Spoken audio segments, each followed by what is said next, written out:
আজকে আমি state defence হিসাবে সাবেক প্রধানমন্ত্রী শেখ হাসিনা এবং সাবেক স্বরাষ্ট্রমন্ত্রী আসাদুজ্জামান খান কামাল এদের পক্ষে রাষ্ট্রপক্ষ থেকে আনিত যে চার্জের অভিযোগ এসেছে সেই ফর্মাল চার্জ তার বিরুদ্ধে আমি ডিসচার্জের প্রেয়ার করেছি। আমি ডিসচার্জে তাদেরকে অব্যাহতির প্রার্থনা করেছি।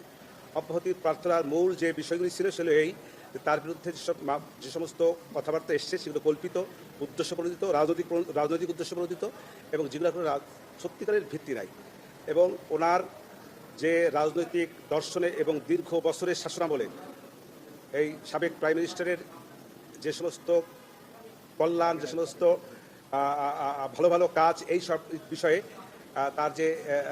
তার প্রতি রাজনৈতিকভাবে ঈর্ষান্বিত হইয়া এই মামলাটার আনয়ন করা হয়েছে। এটা হলো মূল বক্তব্য। আর যে সমস্ত বক্তব্য স্পেসিফিকভাবে বলা হয়েছে কি বলে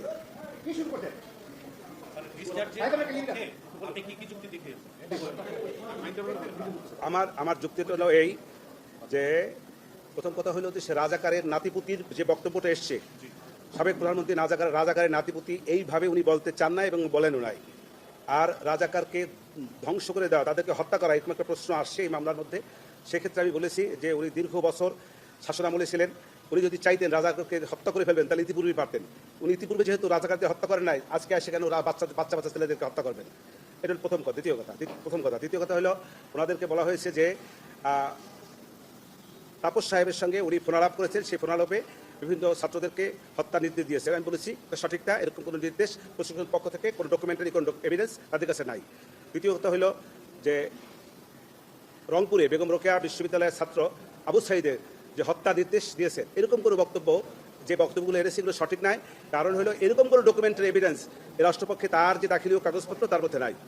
আর 4 এবং 5 নম্বর যে অভিযোগগুলি সেগুলি বেলা 5টার, উনি তো বেলা 2টার, ওখানে বলা হয়েছে 14 আগস্ট থেকে 5ই আগস্ট, হ্যাঁ 14 জুলাই থেকে 5ই আগস্ট 2টা 30 মিনিট বোধহয় সম্ভবত, পারহাপস একটু ভুল হতে পারে, সেইখানে মধ্যে ঘটনা। অতএব ওই দিন তো সে তো বাংলাদেশেই ছিলেন না। অতএব এই তার বিরুদ্ধে যে অভিযোগগুলি 2, 4 এবং 5 নম্বর এসছে এটা ওনার বেলায় প্রযোজ্য না। শিখর থেকে শিখরে এই আমার বক্তব্য। আমার প্রার্থনা হলো আমি চাচ্ছি আসামিদেরকে এই মামলার দায় হইতে অব্যাহতি। শুরুতেই বলেছি কথা। শেখ হাসিনা কোনো হত্যা নির্দেশ দেননি? প্রত্যক্ষ পরোক্ষ কোনোভাবেই না। সেটা সাক্ষ্য যখন হবে, তখন কল রেকর্ড যদি আসে, যখন যদি সাক্ষ্যতে দেখা যাবে, তখন কার বিষয়, তখন আমি তার জেরা করবো। জেরা যদি আমি সেই কল রেকর্ডকে মিথ্যা প্রমাণিত করতে পারি তাহলে এটা আমার পক্ষে যাবে, আর যদি মিথ্যা প্রমাণিত না করতে পারি বিপক্ষে যাবে। ঊর্ধ্বতন কর্তৃপক্ষের দায়ের বিষয়ে আমার বক্তব্য হলো এই যে ঊর্ধ্বতন কর্তৃপক্ষ হিসেবে যে কথাগুলি বলেছে সঠিক বলে না। এটা আমার বেলায় প্রযোজ্য না। আমি এরকম কোনো ঊর্ধ্বতন কর্তৃপক্ষ হিসেবে কোনো রকমের নির্দেশ আমি প্রদান করি নাই।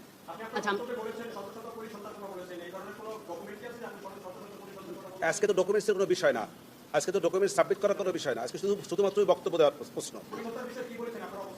আমি পুলিশ হত্যার বিষয়ে বলেছি এই কথা যে যেমন এখানে কিছু অনেক পুলিশও হত্যা হয়েছে, এই কথাই শুধু বলেছি।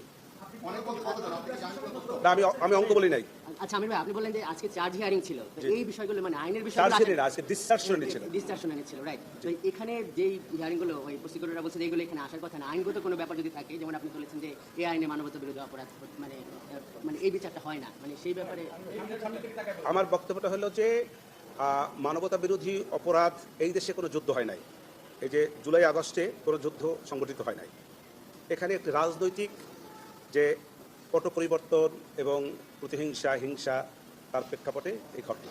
অতএব যেহেতু কোনো যুদ্ধ সংগঠিত হয় নাই, অতএব যুদ্ধ অপরাধ থেকে উদ্ভূত যে সমস্ত অপরাধ মানবতা বিরোধী, সেটা এখানে সংগঠিত হয় নাই। মানবতা বিরোধী অপরাধ সংগঠিত হয়েছে, কিন্তু ওয়াইড স্প্রেড আর সিস্টেমেটিক ওয়েতেই তো হয়েছে। মানে মানবতা বিরোধী বলছেন যে হত্যাটা হয়েছে সেটা ওয়াইড স্প্রেড তো দিয়েছি। আপনি যদি আমাকে জেরা করেন এটা তো ঠিক না আসলে। হ্যাঁ, জি না, আমি আমার যে কাগজপত্র, যে সমস্ত কাগজপত্র প্রসিকিউশন পক্ষ থেকে আমাকে দেওয়া হয়েছে, সেই সকল কাগজপত্রের প্রেক্ষাপটেই আমাকে মামলা করতে হবে। এবং আমি চেষ্টা করবো না, তো আমি যোগাযোগের চেষ্টা করার বিধান নাই, আইনে বিধান নাই। অথবা আমি তার সঙ্গে ধন্যবাদ আপনাদের। না, জি না, ওইটা আপনারা নিয়ে নেবেন প্লিজ। না।